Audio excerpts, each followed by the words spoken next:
was blessedly free of incident. They took the main Brussels to Paris road, which was busy with more soldiers than one would see in peaceful times. Suzanne was glad that no one paid any particular attention to them. Apart from the journey to Chateau Chambron, Suzanne had done no travelling in Europe since she was captured and enslaved. She wasn't surprised to learn that Simon was a practiced traveller who knew how to manage everything from deeply rutted roads to changing horses to ferry crossings. She recognized that even though he was driving their small carriage, he was also keenly observant of everything around them, including the military units. Wellington had chosen his spy well. Saint-Denis was about 150 miles from Brussels, and, travelling at a relaxed pace, they reached their destination in the middle of the 4th day. As they entered the compact town on the northern edge of Paris, Simon said, "This road we're travelling on is actually where Morel's office is. Shall we stop by and set up an appointment with Monsieur Morel?" "We might as well. If we're lucky, he might even be available to talk to us," she replied. "I must admit that I'm impatient to hear what, if anything, he has to say." "I'm curious, too." Simon smiled at her. "It's time to turn on your aristocratic charm and beauty again."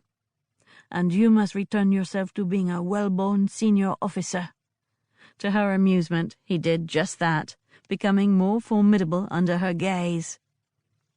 She must have successfully done the same, because when they left the carriage and horses at a livery across the street, Simon said, "Come, my belle, you will have every man in the office, including the notaire himself, rushing out to gaze at you." She laughed. "I don't think he's the susceptible sort.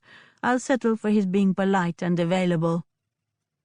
The notaire was housed in a substantial building with marble steps leading up to the entrance. The heavy brass knocker also spoke of discreet success.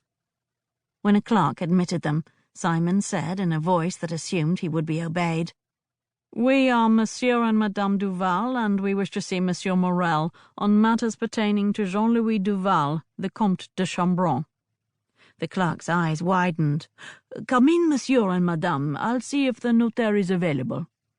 He led them to a comfortable reception room, then disappeared down the corridor beyond. He returned in only a few minutes. "He is pleased to meet with you, if you will come this way." They were escorted deeper into the house to a handsomely furnished office dominated by a massive desk of shining mahogany. The man behind the desk was in late middle age and as handsome and well-furnished as his office. He rose as they entered.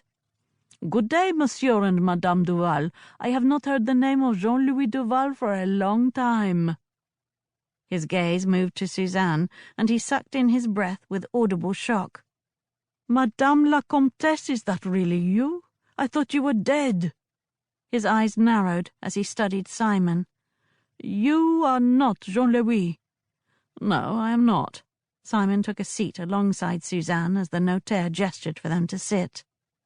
Morel signalled to his clerk, who was hovering by the door. "Refreshments, please. My guests have been travelling and must be hungry. Close the door behind you." He settled behind his desk again, clasping his hands before him on the embossed leather surface. "Madame la Comtesse, I do not doubt your identity, but I must verify that. Do you recall when we first met?" She nodded. "Jean-Louis brought me from the house in Paris, saying there were certain legalities that must be performed. He didn't bother to explain, of course. You were courteous to me, but dismissive. I had the feeling you barely noticed my existence." "I actually notice you with great pleasure, but I've learned it isn't wise to pay too much attention to the beautiful young wife of an older husband, no matter how innocent one's admiration is," he explained wryly. "Then what happened?" "I signed the document like a proper and obedient young wife," she said, trying to recall what it had been like to be so young. "Then you and Jean-Louis had important men's business to discuss, so I was sent off to the library. The books were all legal tomes, so there was nothing very interesting to read." She stopped, struck by a more pleasant memory.